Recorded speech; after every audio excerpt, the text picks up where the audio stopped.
Hi, it's Bobby Watson. So, I'm not sure how many people that watch my videos live on the East Coast or Midwest, but I live in Los Angeles, and although Rufus originated in Chicago, Rufus is kind of considered a California LA band because uh, when the success came to Rufus, it was all here while we're in LA. But there's a story I wanted to tell you guys about. Before I got in Rufus, I was in a band called High Voltage. It's about an 8, 9 piece band. And we went on the road in the 70s, like 1970, 1969, 1970, 71, state to state, club to club, playing music. And it was kind of a cool time being 20 years old, 19, 20 years old. I'd rather been doing that than been at home, working at a car wash or mowing lawns. So at least I had my bass in my hand and I'm playing for people. And so all of a sudden I looked around and there's only 5 or 6 of us left. And we're in Chicago and it's like 6 degrees. We're staying in one house, all the band and girlfriends or whoever. And we had these managers, Jay and Charlie. And so it was December. We're in Chicago, we're freezing, no money, no gigs, nothing. Then Charlie called and said, "Hey, we got you guys a gig playing Minot, North Dakota. And it's New Year's Eve. You drive up there, you play, you come back to Chicago the next day. And you get a certain amount of money." And we were like, yes! Oh, so we loaded up the school bus. We didn't have vans or nothing back then. We had a big blue school bus that we used for gigs to get around to Madison or over to Milwaukee, wherever we had to go and play. And so we loaded up the school bus, all the gear, all our clothes, and the 6 of us get in there. Chucky's driving. And we crank up the bus, and we head for Minot, North Dakota. Now, I'm from LA originally. I'm from Memphis, but I was 9 when I left, so I don't remember snow and cold as much. And besides, Chicago has lots of snow and lots of cold. But let me tell you something. Minot, North Dakota is a cold place. There's an Air Force base, and we're playing their New Year's Eve party, Old Lang Syne and all that. So we're driving, and we get to Minot, and we get to the Army base, and Chucky backs the truck up to the loading dock, open the doors, take all the stuff out, load it inside the hall where we're going to play, set up. Chucky made the mistake of turning the key off. Well, he didn't know. Turned the engine off in the bus, left the keys sitting there. And so we go in and we shower and we have dinner and we get dressed and the party starts and we're playing music and all the soldiers and their girlfriends or whatever come out and dancing and drinking and eating. Shall all acquaintance be? Great party. Okay, things over. Next 30 minutes, everybody's over and they're going back to the barracks or whatever. And we're tearing down the gear and loading it all in the truck, put all the clothes in. And we got the check from the guy, we get the money, and we all get in the bus, and Chucky reaches down to start the engine on the bus. Crack, the key cracks. It's so cold, the key got brittle and cracked. It broke off. And we're like, oh my God, it's 40 below zero. And we go back in, knock on the door, hey! So the sergeant came out, he says, oh, you guys, you don't know about this weather. I'm sorry I didn't tell you earlier. You have to leave the bus running, otherwise everything freezes. The oil, the water, everything. I think the gas doesn't freeze, but everything else freezes. All the grease on the joint, everything freezes. The radio, the key, everything freezes. 40 below zero. So they called a truck, and the truck came over with some things and put it on the engine to heat it up so that the water can move and the oil and stuff can move. And the locksmith came and made a new key and took the other key out. And so, vroom, the bus fired up, and we leave and we go to our hotel. When we got to the hotel, Chucky, leave that engine running. Don't turn it off. So the engine ran all night. We filled it up with gas. And the next day we got up. And when we got back to Chicago, I mean, we were like, yes! We took our coats off. We're running around in T-shirts. It was 6 degrees in Chicago. But 6 feels like springtime compared to 40 below.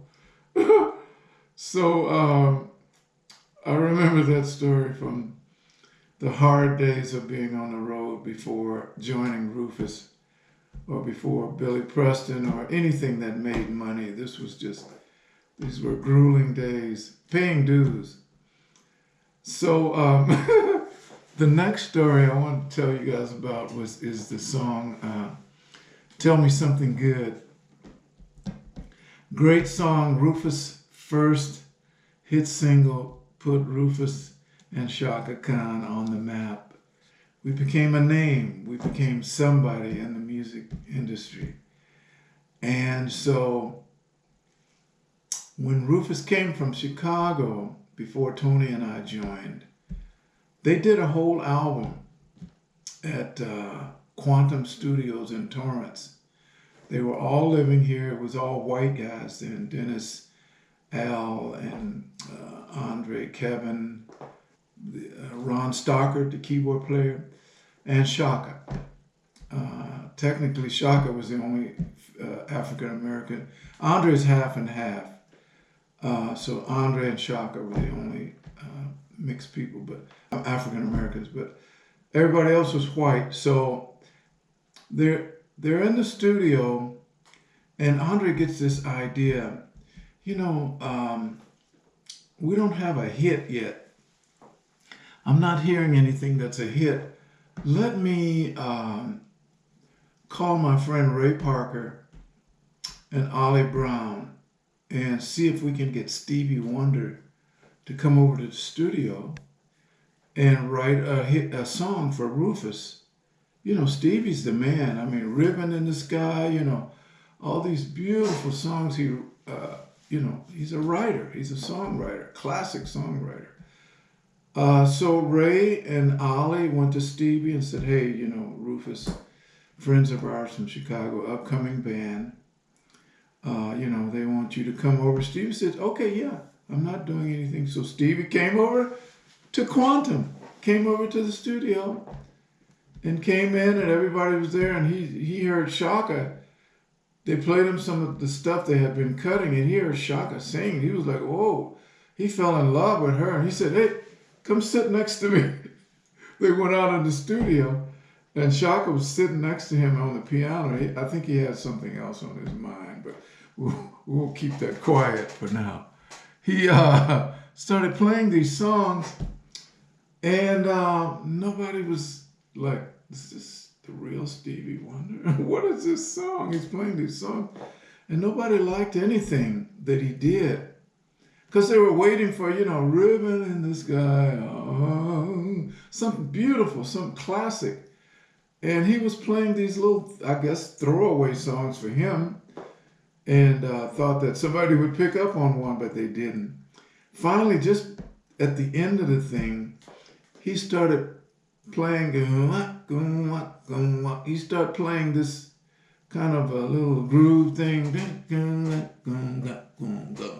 Tell me something good. What you could tell me that you like it. So that was the song, Tell Me Something Good. That's what Stevie wrote that. And so he showed it to the guys. And so they recorded him. And when Stevie left, of course, they went in and did a real track on it. They did cut the drums and the bass and the guitar, but they were not happy with that song. And so they start trying to make like a joke out of it. Like Andre told me that he got a trash can with a mallet and the boom, boom, boom, boom, boom, boom. Did the kick drum with a trash can. And Dennis, the bass player, plugged his bass into a Fender Rhodes piano instead of a regular bass amp. He plugged his bass into a Fender Rhodes piano, which is stereo, and the Fender Rhodes has this effect where whatever sound is going through there is going back and forth. So when you're wearing earphones, the sound is going across your head from one ear to the other. It's not in the middle like the bass should be. And so they were thinking of all these crazy things to do to like mock Stevie. You're giving us this stupid song nobody likes, and we're gonna do it, but we're gonna mess it up a little bit. So then they came up with the idea, tell me something. They came up with the monkey grunts. And that was like, oh yeah, this is great. Oh, monkey grunts. The fake drums and the bass go swimming around in your head. Oh yeah, this is going to be crazy. We got you, Stevie, we got you. And Chaka actually wrote a lot of he came up with the tell me something good idea. But from what I've been hearing, Chaka wrote most of the verse. You ain't got no kind of. She wrote most of the verse lyrics, even though she didn't get credit for it. She did write a lot of the lyrics for the song. Bless her heart. And the song was finished and they were all laughing, making fun. Guess what? The song won a Grammy. It was the first big hit for Rufus. And I went to the Grammy. Well, I didn't play on it. I wasn't in that version of Rufus. But the guys, once the album was done, they were living in LA, the other Rufus guys, and some of them started to work. And this was before anything happened with Rufus being able to make money. Even though they had a record deal, they were really struggling.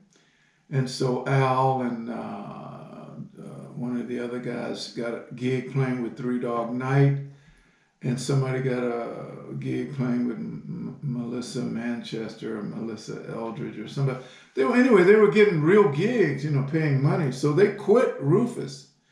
And that's how Rufus ended up without a bass player and guitar player. And it was Andre and Chaka and Kevin were the only three left. And although the album had been recorded and the label was already looking at releasing Tell Me Something Good as a single, the Rufus didn't have a band. And so then the next thing, of course, is Tony and I came back from Chicago and joined Rufus just as Tell Me Something Good was brewing and coming out and starting to play in major markets. And so as the Rufus bass player, the first big hit, which won a Grammy, I'm not playing bass on it because that was another version of Rufus. And I love those guys. They're all talented. That bass player, Dennis Belfield, is not only a talented bass player, but a great songwriter as well. He wrote some beautiful songs. And so And the third little story, I'll make this one quick.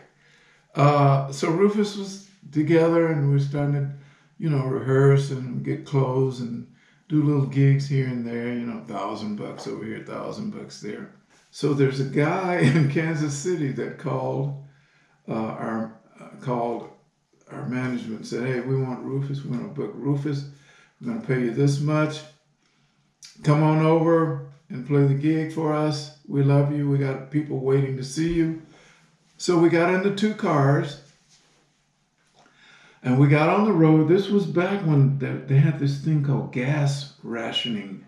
I don't know if there are a lot of you guys watching this remember in the early 70s, they were rationing gas. You depending on the last number on your license plate number. If it was even, you could get gas on this day. If it was odd, you had to get gas on another day. Even, odd. So, so we filled up the cars and we hit the road driving from Los Angeles to Kansas City with all our gear and everything.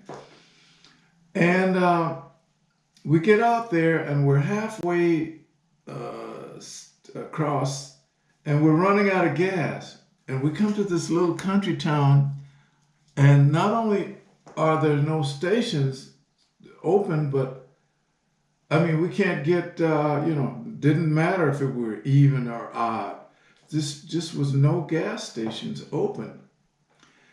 And we were like panicking a little, and then we met this guy, and, we were talking to him like, hey, we can't get gas anywhere. What's going on? He says, well, I'm going to send you guys to a friend of mine who has a farm near here. And he has his own gas supply. Maybe you guys can get him to sell you some gas so you can, continue your journey. So we drove out to this farm, knocked on the door. This older white lady came out and she said, hi. And we said, miss, we're sorry to bother you, but we're driving from Los Angeles to Kansas City. We're almost about to run out of gas. There's nothing open in town. She goes, oh, come in. And we go in and she's cooking. And she says, oh, sit down. And the lady starts bringing us plates of food.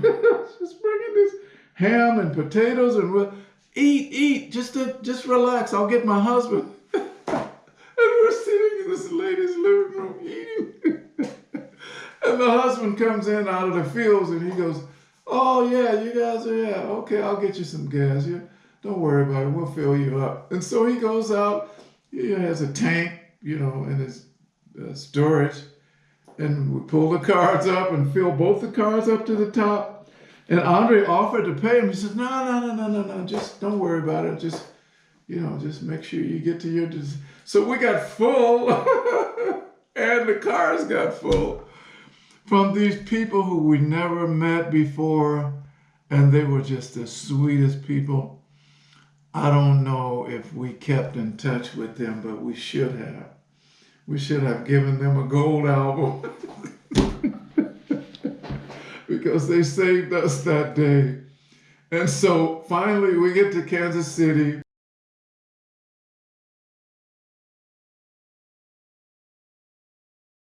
I think we should have gave those people a gold record once we got the album went gold. We should have kept in touch with them and sent them a gold album to put on their wall. So anyway, we get to Kansas City. The club's called the Bijou. We check in a hotel. We go to the club to do sound check. We're down there playing. The owner comes out. And he's looking at the band, and he's looking at the album. He's going, wait a minute, these are all black guys. I thought I had a white man coming.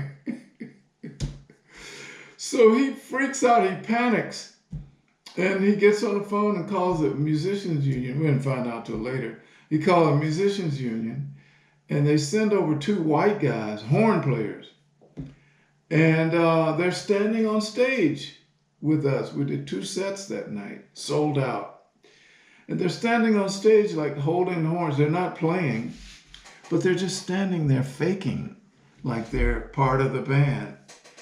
And boy, that was so weird.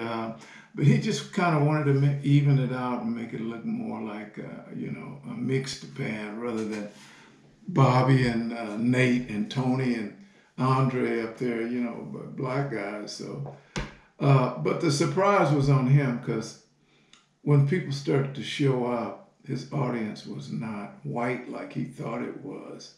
People had already gotten word in Kansas City about Rufus. They loved Chaka, they knew about her, but they were curious about this new band playing this funky music on the radio, and they wanted to come see us. So we had these guys come in like with fur coats and, pimp hats and, gold all over, and they're like pimp looking guys. And, a lot of people from the hood, black people showed up at the gig to see Rufus. And he freaked out, but it still was a good night because both shows sold out. And, we got our money and we went back to LA. So it was a success, even though he wasn't digging it. But anyway, 2 years later, we go back to Kansas City again. This time we're playing on a Rolling Stones tour. We're like the third or fourth opening act on the Rolling Stones tour. And we're playing at Arrowhead Stadium for 180,000 people, I think it held. And it was jammed, it was packed, 80,000 people there to see the Stones. And Rufus and Chaka's on stage playing. So Andre told me that the guy from the Bijou, the club owner, who was pissed because it was a black band showing up to play that gig, called him in his room. He called the hotel and found Andre and said, "Hey, can you give me some tickets? I want to come see you guys. Can you give me some tickets?" Andre's like, "Who is this?" He goes, "I'm the guy from the Bijou." Andre, "Oh, okay, let me try. I'll call you back." Click.